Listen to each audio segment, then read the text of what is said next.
مرحبا بكم في هذا الفيديو ال- الغريب والعجيب، يخص مباراة المنتخب الجزائري والكاميروني، وفي تطورات قضية مباراة المنتخب الجزائري.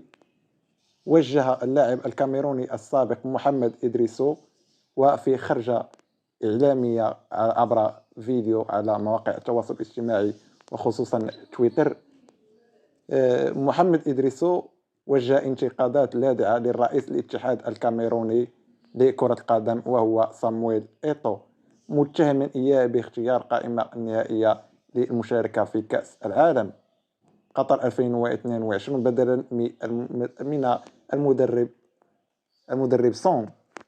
وليس هذا ما يهمنا في هذه الخرجة، ما يهمنا أكثر هي مباراة المنتخب الجزائري والتطورات الخطيرة التي قالها محمد إدريسو في هذا التصريح.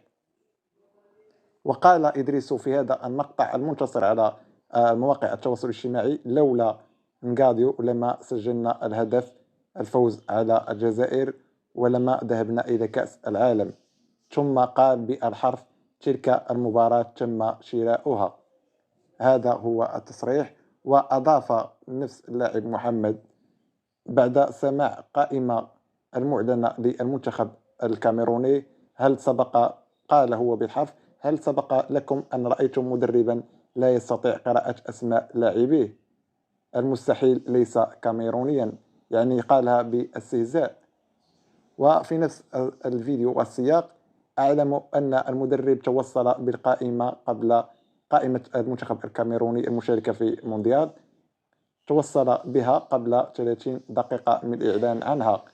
هكذا تسير الأمور هنا، يقول عن كاميرون. فعلوا ذلك مع براند، في المدرب السابق الذي تأهل الكاميرون في 2014، والآن يكررون نفس الشيء مع نغاديو صاحب التمريرة الحاسمة المؤهلة إلى كأس العالم. وفي آخر سياق، وفي آخر ما خرج به هذا اللاعب محمدو، نعلم جيدا بأن القرارات تعود للبابا إيتو وليس لسونغ. لقد استبدل غاديو بنغولو لأنه زوجته تكون هي ابنة عم إيتو. صراحة هذه خرجة غريبة من هذا اللاعب، ولكن الجزئية التي قمت من أجلها بها عمل هذا الفيديو هي مباراة الكاميرون ضد الجزائر تم شراؤها. وهذه هو ما أثار استغرابي ويعني شكوكي في هذه بخصوص بهذه المباراة المتعلقة بالمنتخب الجزائري، اللي هو منتخب شقيق لنا، وكنا نتمنى له أن يمر في هذا في الدور المونديال قطر، خصوصا بعدما عرف هذا المونديال كثير من اللاغات. وهذا يعني كانت ستكون دورة ناجحة بكل المقاييس على أرض عربية في دولة قطر، بمشاركة المنتخب الجزائري ومنتخب المغربي، وكنا نتمنى منتخب المصري كذلك، لأن ستكون أجواء خرافية في مونديال قطر. ولكن شاء الله ما قدر فعل. هذا هو الفيديو. شكرا لكم على المتابعة.